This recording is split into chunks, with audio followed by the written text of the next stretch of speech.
एक वक्त की बात है कि एक दूर दराज जंगल में एक खूबसूरत झील के किनारे एक छोटी सी बस्ती आबाद थी। इस बस्ती के लोग मोहब्बत और सुकून के साथ अपनी जिंदगी गुजार रहे थे। बस्ती के करीब एक पुरस्कार पहाड़ था जिस पर एक जालिम जादूगरनी रहती थी। वो जादूगरनी बेहद ताकतवर थी और उसका दिल पत्थर जैसा सख्त था। वो लोगों से नफरत करती थी और अपनी जादुई ताकत से उन्हें नुकसान पहुंचाने के मौके ढूंढती रहती थी। जादूगरनी की बदसूरती और जुल्म के किस्से दूर दूर तक मशहूर थे और लोग उसके खौफ से पहाड़ के करीब जाने से भी डरते थे। बस्ती वालों का मानना था कि अगर कोई जादूगरनी के गुस्से को भड़काता तो वो उस पर अपना जादू सवार कर देती। एक दिन बस्ती में एक नौजवान लड़की आई जिसका नाम फेरी था। फेरी बहुत नेक और नर्म दिल की लड़की थी। वो अपने गांव को एक खौफनाक तूफान से बचाने के लिए निकली थी जिसका सामना उसके गांव वालों को करना था।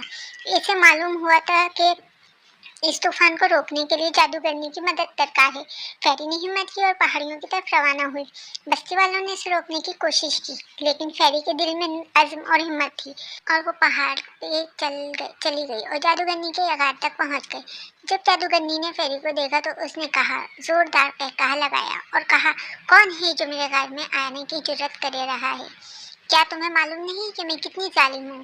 फेरी ने बगैर किसी खौफ के कहा, मैं जानती हूँ कि आप कितनी ताकतवर हैं और मैं आपसे मदद मांगने आई हूँ। मेरे गांव को एक तूफान ने घेर लिया है और सिर्फ आप ही उसे रोक सकती हैं। जादूगरनी ने हैरान होकर फेरी की तरफ देखा। इतने बरसों में किसी ने भी उससे मदद मांगने की जुर्रत नहीं की थी। फेरी की मासूमियत और उसके दिल की सच्चाई ने जादूगरनी को हैरान कर दिया। कुछ लम्हों के लिए जादूगरनी सोच में पड़ गई। फिर उसने कहा, मैं तुम्हारी मदद करूंगी और तुम्हारे गांव वालों को तूफान से बचा सकती हूँ, लेकिन इसके बदले में मैं तुम्हें अपनी जिंदगी कुर्बान करनी होगी। फिर उन्हें कुछ देर के लिए सोचा। फिर फेरी ने कहा, अगर मेरी कुर्बानी से मेरे गांव के लोग बच सकते हैं तो मैं अपनी जान देने के लिए तैयार हूँ। फेरी की कुर्बानी और उसके दिल की सच्चाई ने जादूगरनी के दिल को नरम कर दिया।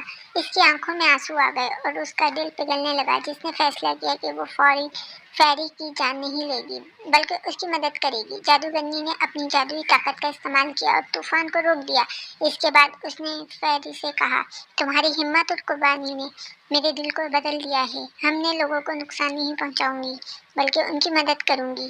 फेरी ने जादूगरनी का शुक्रिया अदा किया और वापस अपने काम चली गई। जादूगरनी ने अपने जालिम फितरत को छोड़कर नेकी का रास्ता लिया और वो जंगल के मुहाफिज बन गई।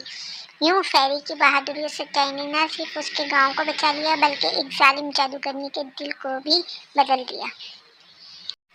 उम्मीद है आपको मेरी कहानी पसंद आई। लाइक करें, सब्सक्राइब करें और शेयर करें। शुक्रिया।